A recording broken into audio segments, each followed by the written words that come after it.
저희가 로마서 12장을 시작으로 복음의 실전 편에 대한 말씀 듣고 있습니다.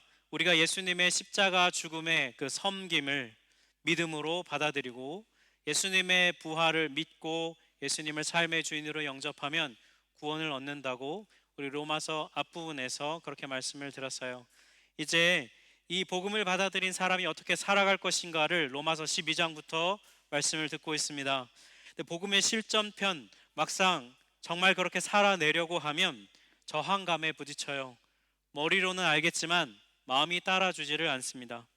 그때 우리의 마음을 바꾸어서 믿은 대로, 배운 대로 살아갈 수 있도록 해주는 힘이 무엇이냐면 바로 무엇이었습니까? 여러분, 하나님의 자비하심이었습니다. 하나님의 자비하심이 우리로 하여금 그 힘을 준다고 했죠. 여러분, 복음을 이미 대부분 알고 계실 거예요. 복음의 내용이 무엇인지 우리 로마서 말씀을 통해 이미 다 들었습니다. 그럼에도 불구하고 계속 이 복음을 반복해서 들어야 하는 이유가 있어요. 뭐냐면 우리가 자꾸 잊어버리기 때문이에요. 세상을 살면서 복음을 자꾸 잊어버리기 때문입니다. 우리의 마음에서 밀려나요. 그래서 반복해서 자꾸 복음을 듣다 보면 우리에게 무슨 일이 일어나냐면 하나님의 자비하심에 대해서 더 깊이, 더 온전히 자꾸 깨닫게 되는 그런 결과가 우리에게 있어요. 그러면 우리는 어떻게 될까요? 복음의 가르침대로 살아낼 수 있게 되는 것이죠. 이 복음의 실전편에 대해서 그래서 바울이 이 로마서 12장에서 이제 권면을 계속 쭉 앞으로 해나가고 있는데요. 이 오늘 본문의 내용, 이 바울의 복음의 실전편에 가장 처음에 해당되는 부분에 있어서 바울이 가장 먼저 권면하는 것이 뭐냐면 사람들과의 관계에 대한 것이에요. 우리가 이 부분을 잘 좀 주목해 보았으면 합니다. 복음의 실전편의 시작, 이렇게 살아라라고 하는 그 시작을 바울은 열심히 기도해라, 예배해라, 성경을 많이 읽어라 라고 권면하지 않았습니다. 사람과의 관계를 가장 먼저 언급하고 있다는 거예요. 여러분, 이유가 뭘까요? 관계야말로 내가 복음을 제대로 믿고 있는지를 점검하는 기준이 되기 때문이에요. 오늘 말씀을 통해서 사람과의 관계가 왜 복음의 가장 중요한, 복음을 실천하고 있는지에 대한 중요한 기준이 되는지 오늘 말씀을 통해 우리가 한번 알아보고 싶어요. 성경은 그리스도인에게 사랑하라고 명령해요. 오늘 본문에는 그리스도인이 사랑하는 5가지 방법에 대해서 우리에게 말씀해 주고 있습니다. 첫 번째 그리스도인이 사랑하는 방법이 뭐냐면 그리스도인의 사랑은 거짓이 없어야 한다는 거예요. 우리 12장 9절 말씀 함께 합독하겠습니다. 사랑에는 거짓이 없나니 악을 미워하고 선에 속하라. 네, 여기 거짓에 해당되는 헬라어 원어가 아니포크리토스라고 하는 단어인데요. 이 단어는 위선 혹은 가식 이런 뜻이에요. 이 단어의 어원은 무대에서 배우가 대사를 가지고 그 대사대로 연기하는 것을 그리고 행동하는 것을 뜻하는 단어입니다. 우리 그리스도인의 사랑이 무대에서 연극하듯 연기여서는 안 된다는 거예요. 사람을 가식적으로 사람을 그렇게 사랑해서는 안 된다. 우리의 사랑은 진실하고 꾸밈이 없어야 한다고 말합니다. 어떤 분들이 이렇게 질문합니다. 그러면 사랑하지 않는데 억지로 사랑하는 것처럼 노력해야 됩니까? 미운 마음이 있고 싫은 마음이 있는데 그걸 참아야 되는 것 아닌가요? 이렇게 또 질문해요. 여러분, 만약 이러면 어떨까요? 어떤 사람이 너무 싫어요. 그런데 그 사람에게 괜찮은 척 가식적으로 대하고 싶지 않아요. 그래서 말을 직설적으로 하는 거예요. 전 당신이 싫어요. 이렇게 여러분 얘기한다면 그러면 어떻게 될까요? 여러분, 이게 진실한 사랑이라고 말할 수 있을까요? 그게 아니라 여러분, 그건 무례한 것이죠. 이 구절은 그런 의미가 아니라 이런 의미예요. 나는 사랑을 행하고 있어 라고 생각하는 사람이 자기 자신에 대해서 나는 이렇게 사랑하고 있어 라고 굳게 믿고 있는 사람이 내 사랑이 정말 진실한가? 나의 사랑은 가식적인 것이 혹시 아닐까? 라고 돌아보라는 뜻입니다. 우리가 어떻게 내 사랑이 가식적이지 않은지 돌아볼 수 있을까요? 방법은 분별력이 필요해요. 오늘 본문을 보면 악을 미워하고 선에 속하라 이렇게 되어 있습니다. 여기서 미워한다는 헬라어 원어의 의미가 혐오한다는 뜻이에요. 진짜 싫은 거예요. 반면 선에 속하라라고 하는 헬라어 원어의 뜻은 이렇게 찰싹 달라붙어 있는 그런 상태를 뜻합니다. 그러니까 우리가 여러분 평소에 악은 혐오하고 선은 꽉 붙드는 이런 태도, 이런 삶의 모습이 있을 때 여러분 우리는 잘 분별할 수 있어요. 평소에는 악과 선을 분별하지 않으면서 어느 특정한 때에 기도하면서 하나님 분별하게 해주세요라고 기도하면 생각보다 쉽지가 않아요. 평소에 우리는 이렇게 분별을 해야 합니다. 여러분, 우리의 사랑이 왜 가식적이 될까요? 나는 진실하게 사랑하고 있다고 굳게 믿고 있는데 다른 사람들은 나에게 너의 사랑은 진실되지 않은 것 같아 라고 말한다면 여러분, 그 이유가 무엇일까요? 내 안에 나의 사랑에 악한 의도가 숨어 있다는 것을 깨닫지 못하기 때문이에요. 내 안에 교묘하게 숨어 있는 악, 나도 모르는 사이에 내 안에 묻어 있는 그 교묘한 악이 내 안에 있다는 것을 잘 분별하지 못하는 거예요. 그러니까 나는 정말 열심히 사랑하는데, 나는 진짜 열심히 섬기고 있는데, 나를 내어주고 있는데 다른 사람들이 나의 사랑의 진실됨을 잘 몰라준다면, 그렇다면 내 안에 숨어있는 악함이 있지는 않은지 분별하기 위해서 여러분 꼭 기도하셔야 됩니다. 많은 경우에 이 숨어있는 악함, 교묘함은요, 자기중심성과 연관이 돼 있어요. 진짜 상대방을 사랑하는 게 아니라 그 상대방을 위해 헌신하고 있는 자신을 사랑하고 있는 거예요. 내가 이렇게 열심히 섬기고 있구나, 그래 나는 이렇게 잘하고 있구나, 그거를 사랑하는 거예요. 그러면 자기중심적이 됩니다. 사랑하는 여러분, 우리는 우리도 모르는 사이에 그렇게 속고 자신의 사랑이 진실된 줄 착각하며 살아갈 때가 있습니다. 정직하게 기도하십시오. 여러분, 선과 악을 올바르게 분별하십시오. 그래서 가식적인 사랑에서 벗어나서 진실한 사랑을 하는 여러분 되시기를 주님의 이름으로 축복합니다. 두 번째로, 그리스도인의 사랑은 깊이가 있어야 한다고 말해요. 우리 12장 10절에 보니까 형제를 사랑하여 서로 우애하고 이렇게 돼 있어요. 우리 이 지체들을 사랑하는데 우애한다, 여기 우애한다는 이 헬라어 원어의 뜻은 무슨 뜻이냐면 그 친족, 혈육 간의 사랑을 뜻해요. 피가 물보다 진하다 이런 뜻 말이 있지요. 우리 친가족 간의, 혈육 간의 사랑은 생각보다 끈끈합니다. 물론 여러분, 우리의 혈육이, 친가족이 늘 사랑스러운 것은 아니에요. 때로는 원망스럽기도 하고, 진짜 가족만 아니면 이런 마음이 들 때가 있어요. 그렇지만 그럼에도 불구하고 친족 간의 사랑과 애정은 그렇게 쉽게 확 끊어지지는 않지요. 오늘 이 본문에서 우리 그리스도인 간에 사랑할 때 이런 우애로 친가족 사랑, 내가 내 가족을 사랑하는 그 마음까지 나아가야 한다고 바울은 권면하고 있습니다. 그리고 그런 모습이 구체적으로 묘사되고 있는 것이 15절이에요. 친족끼리 사랑하는 참 모습은 무엇일까? 우리 15절은 같이 한번 합독하겠습니다. 즐거워하는 자들과 함께 즐거워하고. 여러분, 즐거움과 슬픔은 굉장히 일상적인 감정이에요. 이 구절은 무슨 뜻이냐면 이 일상적인 즐거움과 슬픔을 함께 공유하고 공감할 수 있는 것은 여러분 친가족 안에서 보통 일어나는 일이잖아요. 그런 만큼 바울은 그리스도인 간에 서로 사랑할 때 서로 일상적인 것도 공유하고 공감할 수 있을 그런 수준까지 우리의 사랑이 나아가야 한다라고 바울은 말해주고 있어요. 우리의 사랑이, 여러분 그리스도인 간의 사랑이 이렇게 나아갈 수 있을까요? 사실 쉽지는 않습니다. 친족의 그런 친가족 간에 사랑하는 것처럼 우리의 사랑이 그렇게 깊이 나아가는 건 쉽지는 않아요. 하지만 오늘 말씀은 분명히 우리에게 우리의 사랑은 이 경지까지 한 걸음 한 걸음 나아가야 한다라고 말씀하고 있어요. 그런데 여러분, 함께 즐거워하고 함께 우는 것, 이 둘 중에 여러분 뭐가 더 힘들 것 같으세요? 함께 우는 게 어려울까요? 네, 아닐 거예요. 네. 함께 즐거워하는 것이 힘들 거예요. 옆에 지체가 나 중요한 시험인데 떨어졌어. 나 우리 부모님이 지금 너무 아프셔. 위독해. 이러면 우리가 정말 위로의 마음이 생기잖아요.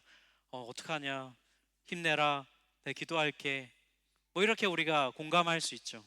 근데 옆에 지체가 내가 이번에 집을 드디어 샀어. 라든지 네. 내 월급이 500유로가 올랐어. 라든지 우리 집 애가 세상에 아인스를 다 받아왔네. 이러면 여러분 함께 즐거우신가요? 네. 뭐 함께 안 즐거워하는까지는 모르겠는데 슬퍼져요, 여러분. 그죠? 네. 저 사람은 저런데 나는 뭔가 또 하나님 원망돼요. 하나님 뭡니까? 이러면서 제가 뭘 잘못했습니까? 하나님도 원망스럽죠. 우리가 옆에 지체가 함께 기뻐하는 일을 함께 즐거워할 수 없는 이유가 뭘까요? 진심으로 그를 내 가족 공동체로 생각하지 않기 때문이 아닐까요? 내 친가족이, 내 자녀가 그렇게 좋은 일을 당하면 막 함께 기쁘면서도 우리가 그렇게 생각하지 않기 때문에 우리는 함께 즐거워할 수가 없어요. 사랑하는 성도 여러분, 우리는 하나님을 아버지라 고백하는 주 안에서 한 형제와 자매된 사람들이에요. 우리가 서로 사랑하는 깊이가 이 친가족의 깊이로 나아갈 때 우리는 우리의 사랑은 더 진실해지고 깊어질 수 있을 것입니다. 우리 하나교회 안에 이런 사랑의 깊이로 나아갈 수 있는 우리 하나교회 공동체 되기를 주님의 이름으로 축복합니다. 세 번째로 그리스도인의 사랑은 나보다 상대방을 높이는 거예요. 12장 10절과 16절 말씀 있는데요, 우리 합독하겠습니다. 존경하기를 서로 먼저 하며 서로 마음을 같이 하며 높은 데 마음을 두지 말고 도리어 낮은 데 처하며 스스로 지혜 있는 채 하지 말라. 네. 서로 마음을 같이 해라. 여러분, 이 말씀 우리 지난주 수련회 둘째 날 집회 때 말씀을 들었습니다. 빌립보서 2장 2절 말씀을 통해서 나오는 것이었죠. 그때 서로 마음을 같이 해라 라는 것이 어떤 의미라고 설명했는지 여러분 기억나시나요? 다 똑같은 생각을 가지고 무조건 다 한 가지 의견에 다 반대하지 말고 찬성해라, 그런 의미가 아니었지요. 한 방향을 향해서 한 목적을 품으라는 말이었죠. 그때 제가 수련회 때 비유를 축구팀을 비유로 들었습니다. 각자 포지션이 다르고 각자 은사가 다르고 재능이 달라요. 공격수와 수비수, 골키퍼, 미들필더 다 주 특기가 다르고 훈련하는 내용이 조금씩 다 다릅니다. 하지만 한 목적, 우승이라고 하는 한 목적을 향해서 하나가 되는 것, 그게 바로 마음을 같이 하라는 뜻이죠. 우리 그리스도인들에게 있어서 마음을 같이 하여 하나가 되는 것은 바로 예수 그리스도의 섬김을 향해 나아가는 것이 우리가 하나 되는 거라고 말씀을 드렸어요. 그리스도인들이 예수님처럼 서로 낮아지려고 하잖아요. 서로 다 낮아지려고 하면 우리는 하나 될 수 있어요.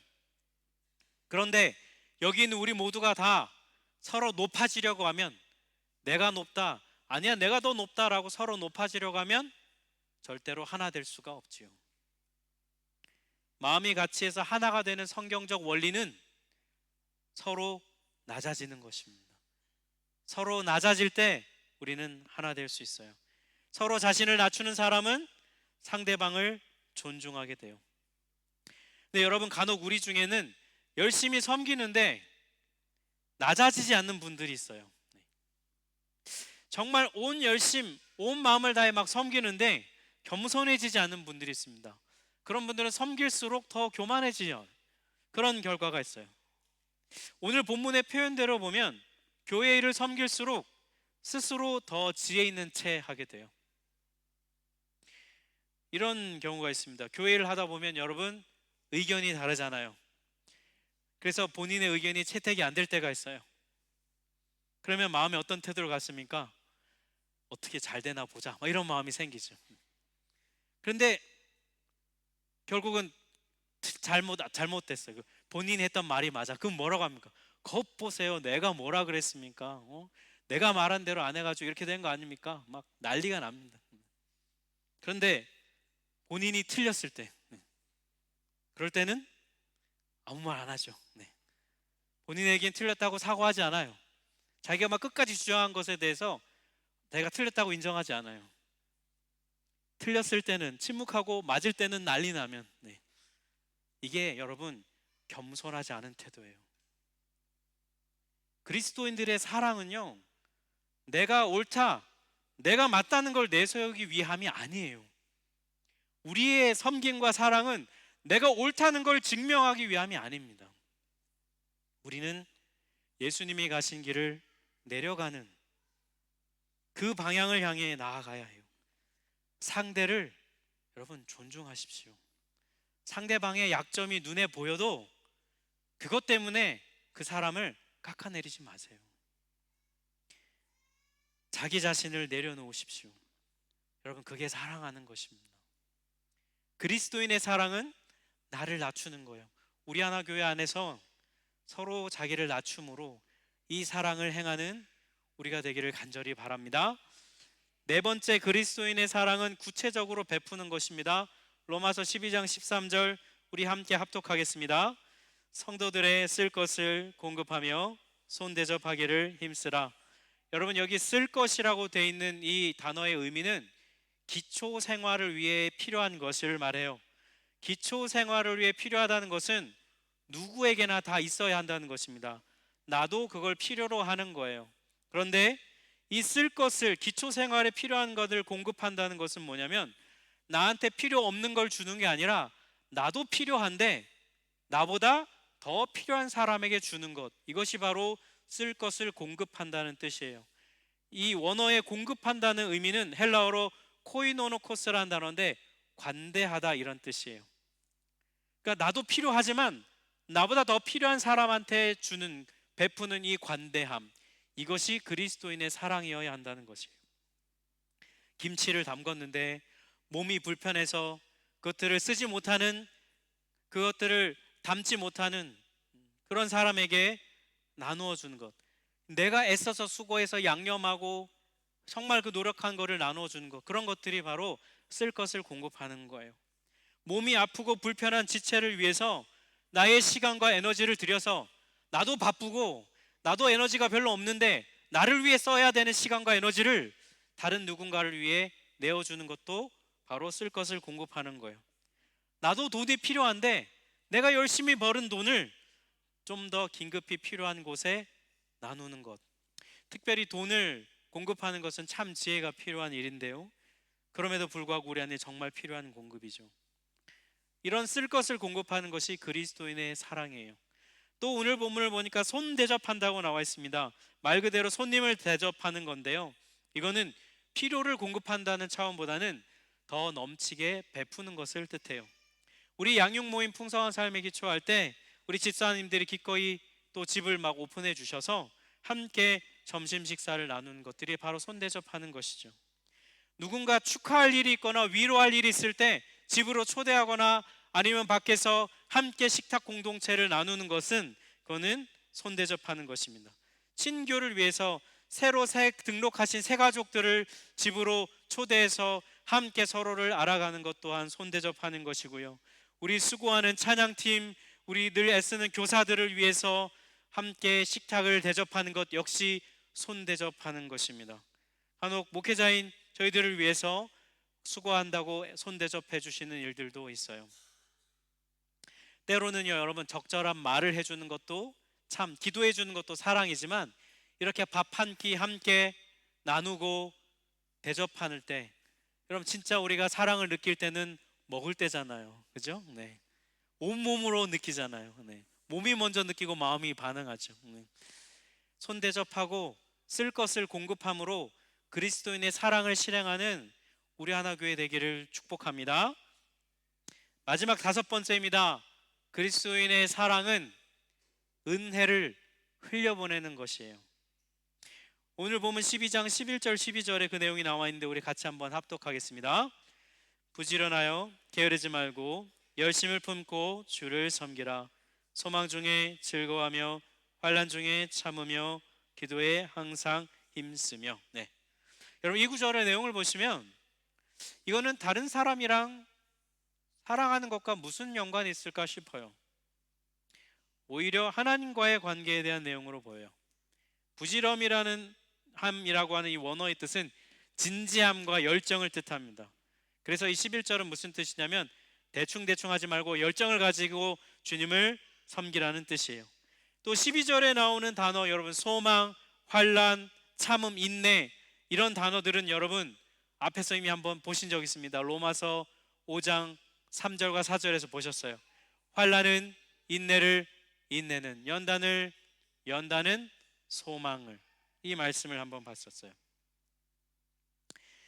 그런데 여러분 이 로마서 5장에 나왔던 그때의 그 말씀, 환난 인내를, 인내는 연단을, 연단은 소망이라고 하는 이 말씀은 여러분 언제 나왔냐면 하나님으로부터 우리가 믿음으로 의롭다 하심을 받았다 할 때에 나왔던 말씀이에요. 거기에 대한 우리의 반응이 기록된 말씀입니다. 그러니까 이런 거예요. 우리에게 복음이 허락돼서 우리가 그걸 믿으면 아무리 어렵고 환난이 있어도 우리로 버티게 하시고 인내하게 하셔서 결국은 우리로 하여금 소망을 품게 한다. 복음은 우리를 소망을 품게 한다. 그것이 바로 로마서 5장에 나왔던 말씀의 내용이에요. 그래서 여러분 이 본문 11절 12절은 무슨 뜻이냐면 앞에 말씀드린 네 가지 그리스도인의 사랑의 방법을 가능하게 하는 방법인 거예요. 여러분 우리가 그리스도인이지만 다른 사람 사랑하는 거 진짜 참 힘들잖아요.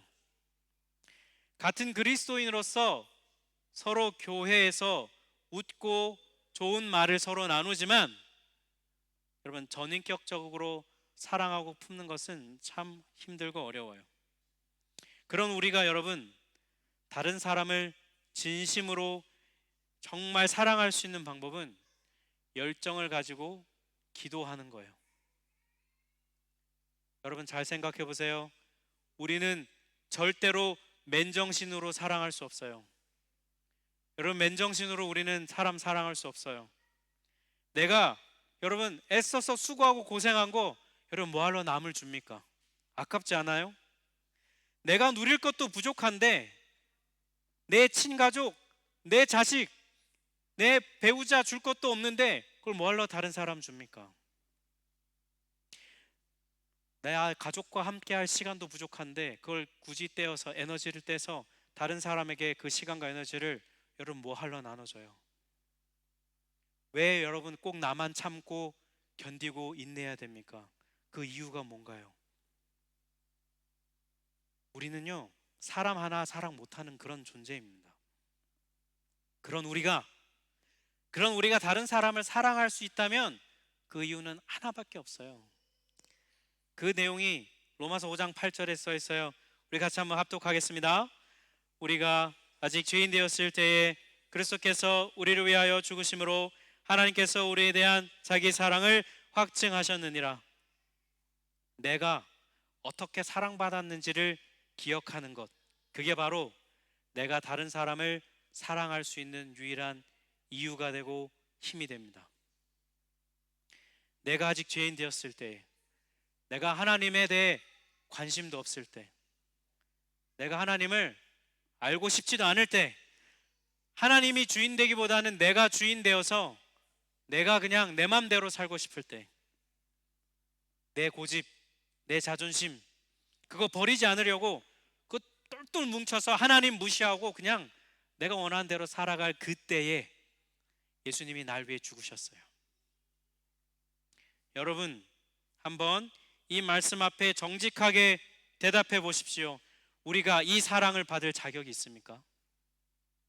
우리 중에 누가 하나님께서 자신의 사랑하는 아들을 나 대신 죽여서라도 살아날 만큼 그렇게 위대하고 대단한 사람 이 중에 누가 계신가요?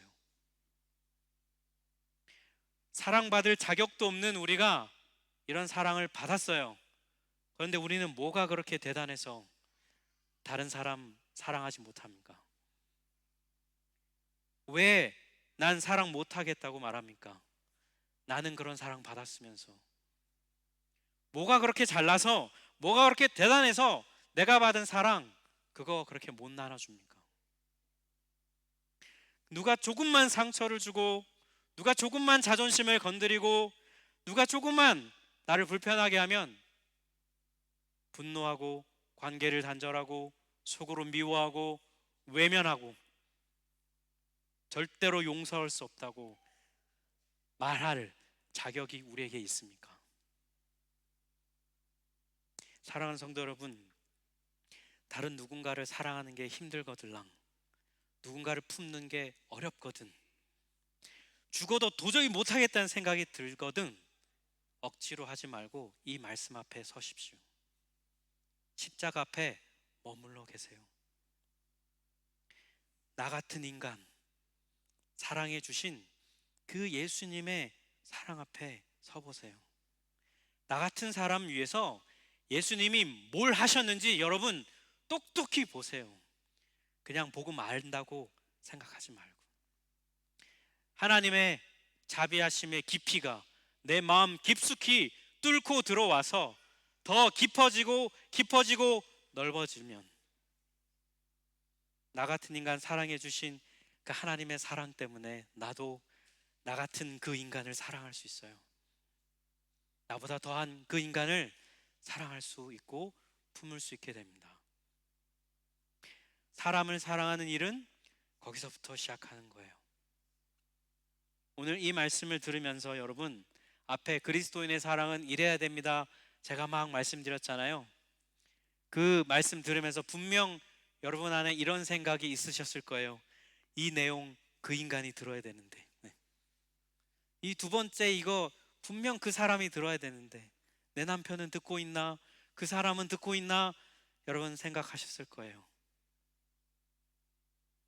여러분 본인이나 잘 들으세요. 네. 사랑은 남이 해야 되는 게 아니라 내가 해야 되는 것입니다. 그리스도인은요 사랑하라는 부르심 받은 존재입니다.